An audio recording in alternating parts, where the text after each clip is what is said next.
Yo, what is up, everybody? So let's go back again. Another chapter from the story titled The Haunting on X Avenue, written by Joshua Kimball.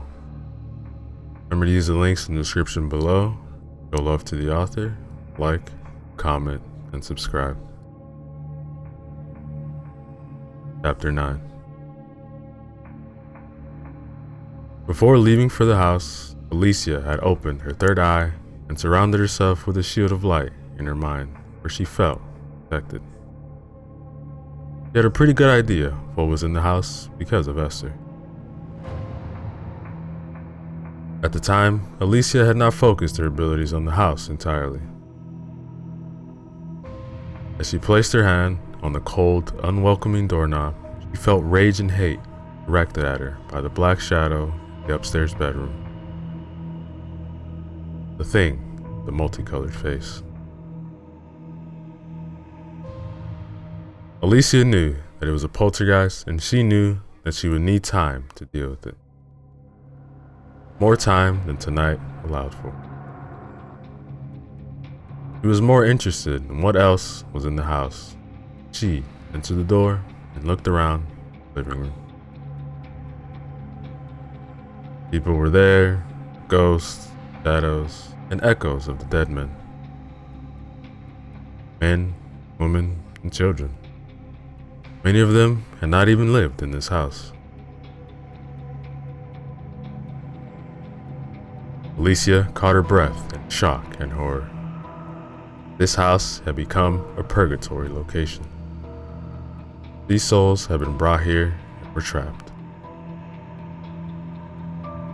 The dead surged toward Alicia, crying, "Help me!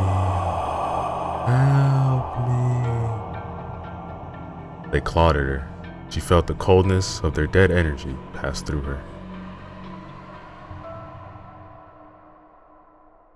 Alicia hadn't included them in her psychic shield of light, nor would she. She would help them if she could. She began to call on one of the angels that she worked with to help souls move on. But then she was interrupted by a hissing and snarling sound upstairs. At the top of the stairs, the poltergeist with the multicolored face crouched in a lunging position directed at Alicia. The sound that it made was so unnerving. You realized that it was a sound that anyone could hear, not just her psyche.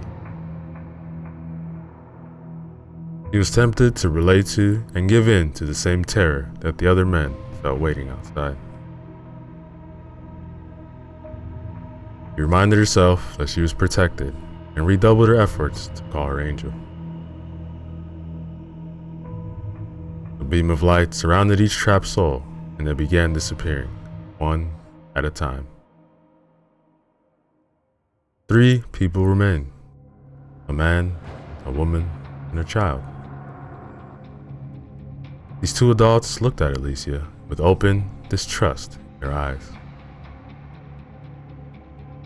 They had lived very hard lives, and to them, no favor came without a cost.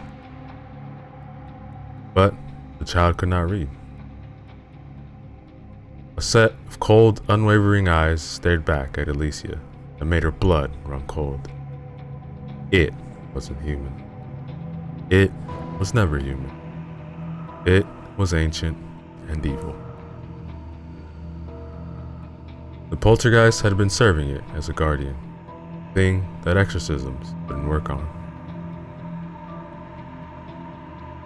He sensed another demon under the house. They liked to prey on another person's fear and feed on them. Alicia wanted to know one final detail. How were they connected to this house?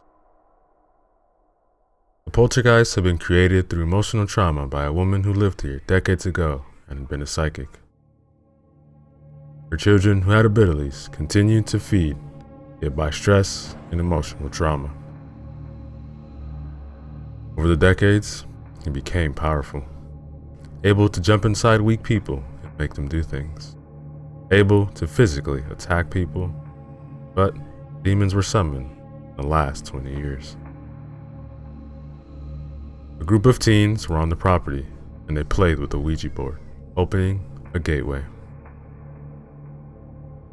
The boys of that group went on to be one of those who were convinced of raping and killing.